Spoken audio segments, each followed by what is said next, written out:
జయ గురుదత్త. దిగంబర దిగంబర శ్రీ బాలవల్లభ దిగంబర దిగంబర దిగంబర అవధూత చింతన దిగంబర. యూట్యూబ్ ప్రేక్షకులందరికీ జయ గురుదేవదత్త. స్వామి ఆజ్ఞ ఇచ్చేట్లాగా స్వామి పుష్పం కూడా వేసేసుకున్నారు. ఇంకా మనం విషయంలోకి వచ్చేద్దాం. రోజుకొక మన కొత్త వీడియోతో మీ ముందుకు వస్తున్నాను. ఈరోజు సరికొత్త వీడియోనండి. ప్రతి ఒక్కరు కూడా మిస్ కాకుండా తప్పకుండా చూడాలని మరీ కోరుకుంటున్నాను. ఇంకా విషయంలోకి వెళ్ళేలోపు మీ అందరికి నచ్చితే లైక్ చేయండి, షేర్ చేయండి, కామెంట్ చేయడం మర్చిపోవద్దండి. మీకు మధ్యలో చాలా చాలా అద్భుతమైన విషయాలు మనకు సిద్ధమంగళ స్తోత్రం ద్వారా ఎన్నో ఒక అద్భుతమైన వ్యక్తి ద్వారా మనం వింటున్నాము. కాబట్టి ఎక్కడ స్కిప్ చేయకుండా మొత్తం వీడియో మొత్తం చూడండి. ఎందుకంటే సిద్ధమంగళ స్తోత్రం ద్వారా ఎన్నో అనుభవాలు ఈ మధ్యలో చెప్పుకున్న వీడియో ఒక సిద్ధమంగళ స్తోత్రం నమ్ముకొని ఆయన 20 సంవత్సరాలుగా ఆయన ఆ సిద్ధమంగళను పట్టుకొని సిద్ధమంగళ స్తోత్రం ట్రావెల్స్ అని పెట్టుకొని ఈరోజు కోటీశ్వరుడు అయినాడు. అలాగే ఒక్కళ్ళు కాదు, ఇద్దరు కాదు, కోకొల్లలండి. అలాంటి వాళ్ళు ఉద్యోగం వచ్చిన వాళ్ళు, పెళ్లి కాని వాళ్ళు పెళ్లిని పొందారు, తర్వాత వచ్చి ఆర్థికంగా ఉన్నవాళ్ళు ధనాన్ని పొందారు. ఇలా ఎవరికి అవసరమైన వారు పొందుతూనే ఉన్నారు సిద్ధమంగళ స్తోత్రం ద్వారా. అలాగే శ్రీపాద శ్రీవల్లభ చరితామృతం ద్వారా, అలాగే దత్త కృపకు పాత్రలే ఎంతోమంది ఎన్నో రకాలుగా లబ్ధిని పొందుతున్నారు. ఈరోజు మనం చెప్పుకునే వీడియో నా దగ్గర 4 సంవత్సరాలుగా మీ అందరి నోట చాలాసార్లు వినే ఉంటారు. వీడియోలో దిలీప్ అని చెప్పాను, అతన్ని చిత్తూరు. అతను నా దగ్గరికి వచ్చినప్పుడు అతను ఎలా ఉన్నాడు అంటే తనకు ఒక వింత వ్యాధి అనుకోవచ్చు. అంటే ఏంటి ఆ వింత వ్యాధి అంటే చాలా మందికి జరుగుతూ ఉంటుంది అలాంటివి.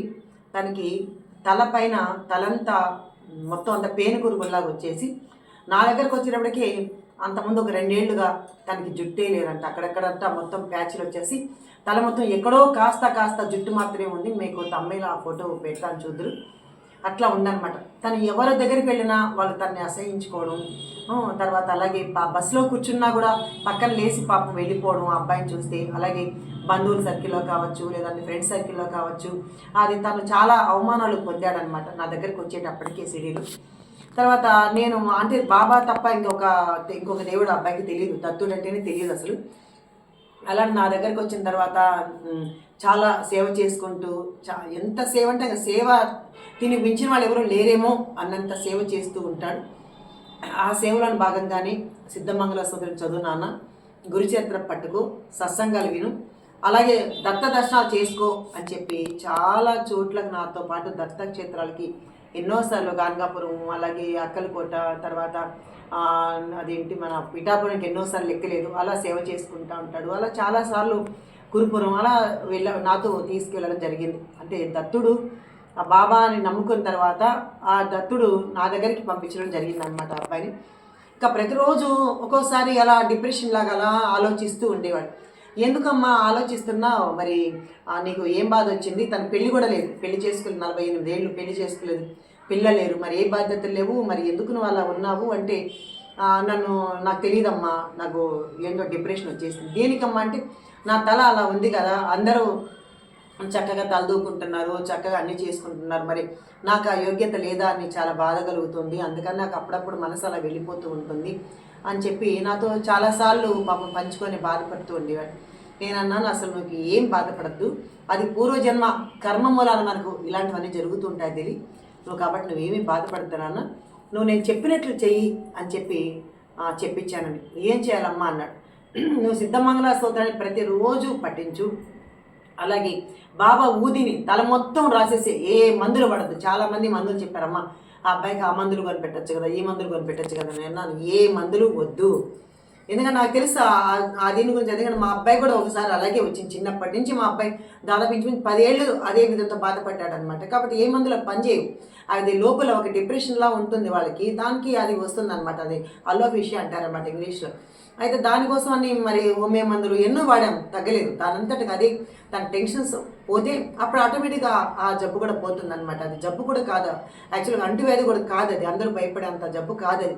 కాకుండా వాళ్ళ ఇన్నర్లో ఏదో కొన్ని బాధలు, కొంచెం డిప్రెషన్ ఏదో ఉంటాయి కదా, దాని మూలన తెలియకుండా ఆ జబ్బు అనేది వస్తుంది. పేనుగురు కూడా కాదండి, నిజానికి మాట్లాడితే పెయిన్ అంతా కుట్టేసింది, ఏదో మొక్కు ఉంది ఇలా అంటాం, అది మూఢనమ్మకాలు కాదు. అది పెయిన్ కుట్టడం అది కాదండి, దాని ఇది వేరనమాట. అది బాడీలో నుంచి లోపల నుంచి అది ఒక సెల్ నుంచి పుడుతుందంట. అది సరే అయిపోయింది. తర్వాత నేను ఎలా చెప్తే అలా చేయనన్నా, నీకు తప్పకుండా జుట్టు వస్తుంది అని చెప్పేశాను. సరే నువ్వు ఏం చెప్పమ్మా చేస్తానన్నాడు. నాతో దత్తక్షేత్రాలకు తిరిగాడు, సత్సంగం అద్భుతంగా వింటాడు. తర్వాత శ్రీపాద స్వామిని ముఖ్యంగా ఎందుకు చెప్తున్నానంటే, ఈ స్వామిని 9 కేజీలండి ఈ స్వామివారు.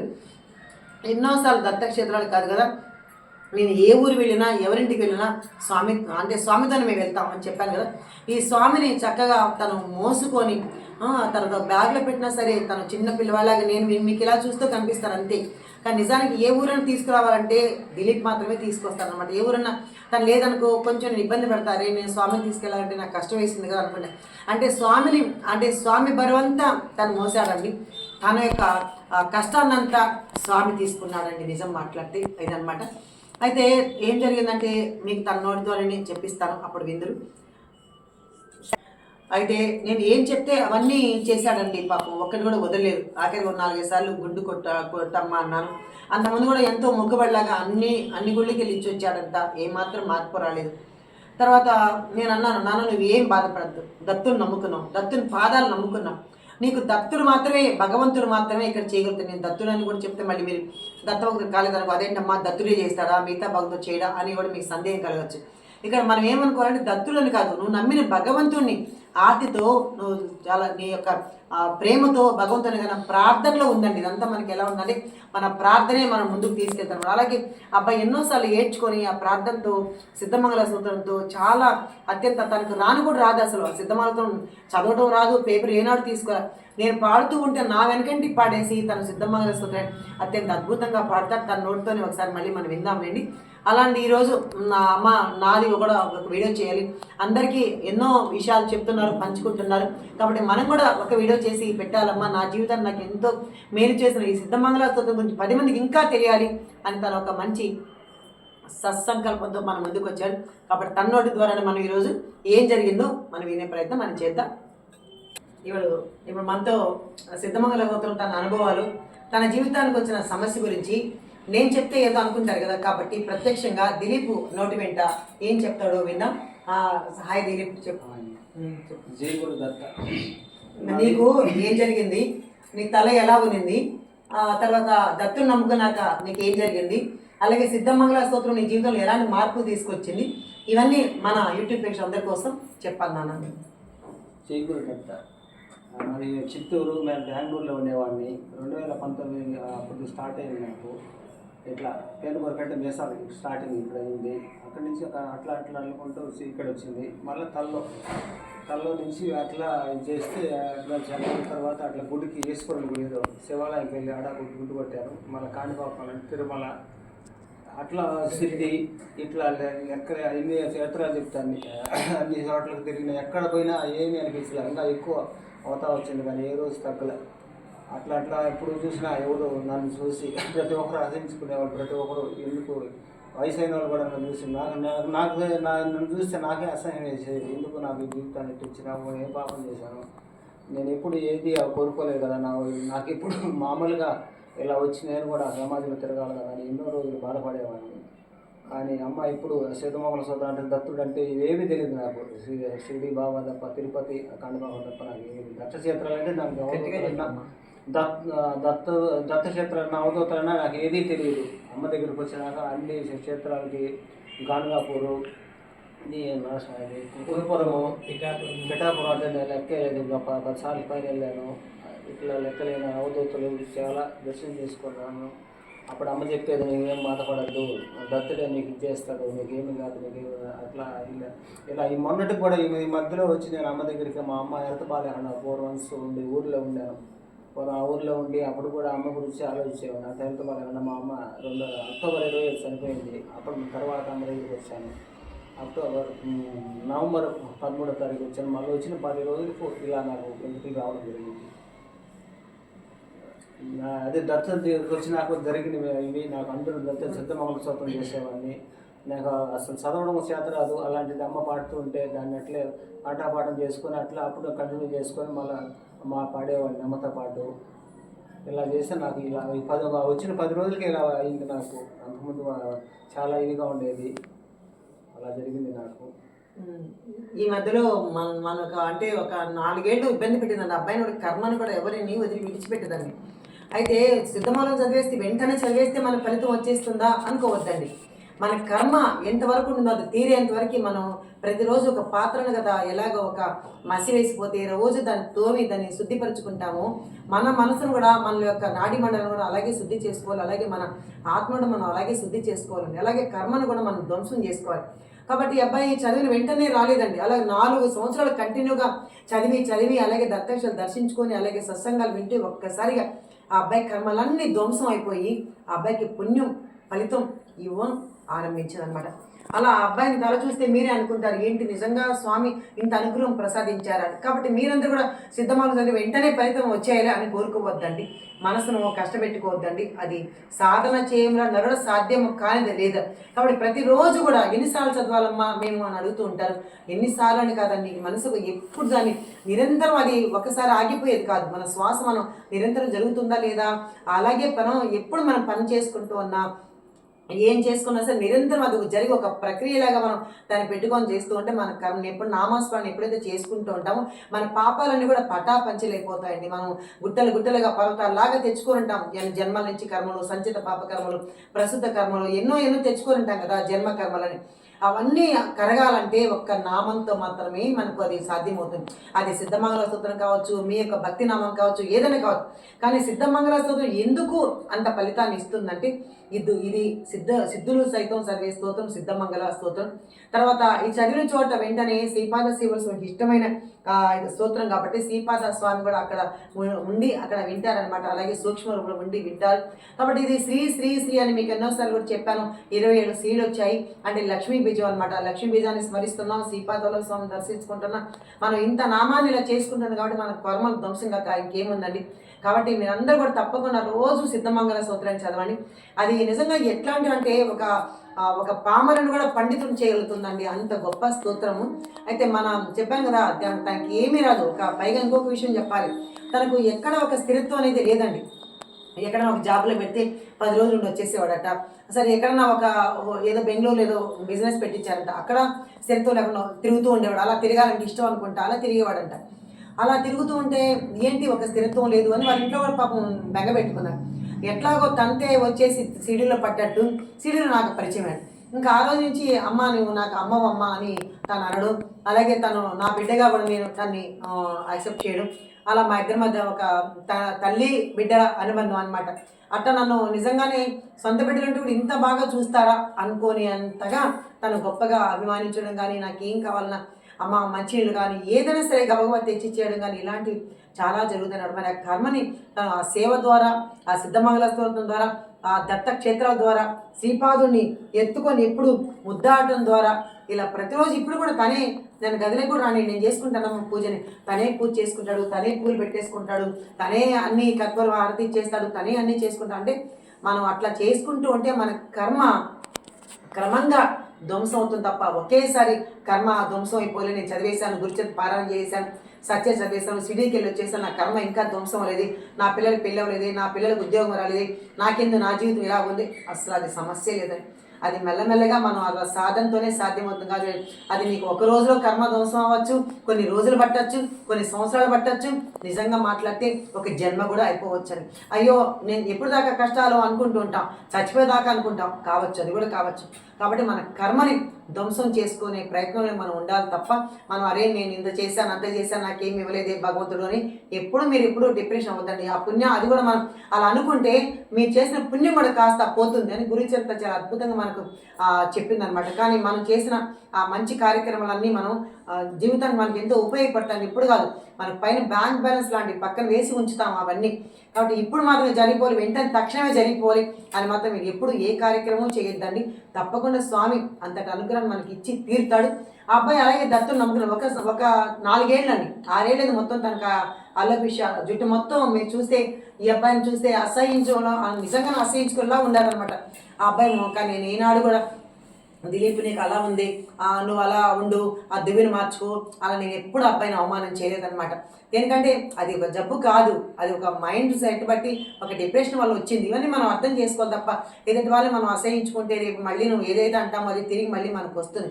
కాబట్టి మనం ఎవరిని ఏమి అనకూడదు అని తెలుసుకున్నాను. తర్వాత ఆ అబ్బాయి 4 సంవత్సరాలు సేవ చేసి కష్టపడితే కానీ ఆ అబ్బాయి ఫలితం దక్కలేదు. ఈరోజు అత్యంత అద్భుతంగా చక్కగా జుట్టు ఒకసారి చూపించు, దిలీప్ చుట్టూ చూపించు ఒకసారి చూడండి, మొత్తం అంతా జుట్టు అంతా వచ్చేసిందండి చక్కగా. ఈరోజు ఆనందంగా ఉంటున్నాడు, హాయిగా ఉంటున్నాడు, సేవ చేసుకుంటున్నాడు. అంటే మీరందరూ కూడా సిద్ధమంగళ స్తోత్రాన్ని భక్తితో, శ్రద్ధతో, పైగా నమ్మకం కావాలి. ఇక్కడ సిద్ధమంగళ చదవమన్నారు కదా అని గబగబా చదివేయడం కాదు, దాని మీద నమ్మకం, ఏదైనా సరే పరిపూర్ణ విశ్వాసం ఉంటే తప్పకుండా మన పనులు అలాగే జరుగుతాయి కదండి. జుట్టు అసలు ఎట్లా ఉన్నదంటే మొత్తం అంతా తలంతా ప్యాచ్ అయిపోయిందండి. ప్రత్యక్షంగా నేను చూసిన అనుభవాన్ని మీతో పంచుకుంటున్నారండి. ఎందుకంటే అందరు అనుభవాలు వాళ్ళు చేసుకుంటారు, వింటున్నారు, అది వేరు. ఇది ప్రత్యక్షంగా నా కళ్ళ ముందు జరిగిన విశేషాలు మీతో పంచుకుంటున్నాడు. అబ్బాయి జుట్టును చూడండి ఒకసారి, మొత్తం తలంతా ఎక్కడ అంటే మొత్తం అంతా చాలా మ్యాపులుగా ఇలా వచ్చేసింది. మీరు చక్కగా అబ్బాయి అంతా అత్యంత అద్భుతంగా సేవ చేసి ఆ సిద్ధమంగళ స్తోత్రాన్ని పఠించి ఈరోజు తను కోరుకున్న జీవితాన్ని తను సాధించగలిగినాడు అంటే ఇంతకన్నా ఆశ్చర్యం ఏముందండి. కాబట్టి మనమందరూ భక్తితో, విశ్వాసంతో తప్పకుండా మన సిద్ధమంగళ స్తోత్రాన్ని, గురు సేవ ఎప్పుడు మైగా సిద్ధమంగళ స్తోత్రం ఒకటి పెట్టుకోవడం కాదండి, గురు సేవ కూడా మనం అలాగే చేయాలి. గురు సేవ ద్వారా మనం అలాగే సిద్ధమంగళ స్తోత్రాలు, అలాగే స్తోత్రాలు, దక్షిణాలు ఇవన్నీ మనం గాన ఆ కర్మని ధ్వంసం చేయడంలో చాలా మనకి అందరికి పనికొస్తాయి. మీరందరూ కూడా అలాగే ఉంటారని జై గురుదేవ్ దత్త. ఇప్పుడు మా దిలీప్తో ఒకసారి సిద్ధమంగళ స్తోత్రం నేను పాడుతూ ఉంటాను, తను కూడా ఎలా పాడుతాడో ఒకసారి విందాము. నాతో పాడాలి, నువ్వే పాడతావు కదా, నీకు వచ్చు కదా. శ్రీమదనంత శ్రీ విభూషిత అప్పల లక్ష్మీ నరసింహరాజా జయ విజయీ భవ దిగ్విజయీ భవ శ్రీమదఖండ శ్రీ విజయీ భవ శ్రీ విద్యాధరి రాధ సురేఖ శ్రీ రాకీధర శ్రీపాద జయ విజయీ భవ దిగ్విజయీ భవ శ్రీమదఖండ శ్రీ విజయీ భవ మాతా సుమతి వాత్సల్యామృత పరిపోషిత జయ శ్రీపాద జయ విజయీ భవ దిగ్విజయీ భవ శ్రీమదఖండ శ్రీ విజయీ భవ. గట్టిగా చెప్పాలి, నీకు వచ్చు కదా. సత్య ఋషీశ్వర దురితానందన పాపనార్యనుత శ్రీచరణ జయ విజయీ భవ దిగ్విజయీ భవ శ్రీమదఖండ శ్రీ విజయీ భవ. సవితృకాఠక చయన పుణ్యఫల భరద్వాజ ఋషి గోత్ర సంభవ జయ విజయీ భవ దిగ్విజయీ భవ శ్రీమదఖండ శ్రీ విజయీ భవ. दो चौपाती देव लक्ष्मी गण संख्या बोधित श्री चरण जय विजयी भव दिग्विजयी भव श्रीमदखंड श्री विजयी भव. पुण्य रूपिणी राजमांब सुत गर्भ पुण्य फल संजाता जय विजयी भव दिग्विजयी भव श्रीमदखंड श्री विजयी भव. सुमति नंदन नर हरि नंदन दत्त देव प्रभु श्रीपाद जय विजयी भव दिग्विजयी भव श्रीमदखंड श्री विजयी भव. पीठिकापुरा नित्य विहारा मधुमति दत्त मंगल रूप जय विजयी भव दिग्विजयी भव श्रीमदखंड श्री विजयी भव. दिगंबरा दिगंबरा श्रीपाद वल्लभ दिगंबरा दिगंबरा दिगंबरा अवधूत चिंतन दिगंबरा दिगंबरा दिगंबरा श्रीपाद वल्लभ दिगंबरा.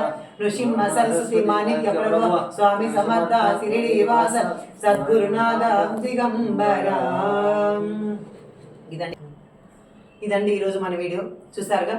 ఎంత కష్టం, ఇంకా నా వల్ల కాదు భగవంతుడా నాకెందుకు ఈ జీవితం అనుకున్న ఆ వ్యక్తికి దత్తుడిని నమ్ముకుంటే, సిద్ధమంగళ స్తోత్రం నమ్ముకుంటే అతని జీవితాన్ని మార్చివేశాడండి. అందుకే భగవంతుడు అనుకుంటే ఏదైనా చేయగల సర్వ సమర్థుడండి ఆ భగవంతుడు. కాబట్టి మనందరూ కూడా భగవంతుడిని నమ్మి అనన్యంగా సేవించి అనుగ్రహాన్ని పొందుదామని మనస్ఫూర్తిగా కోరుకుంటున్నాను. జై గురుదేవ దత్త.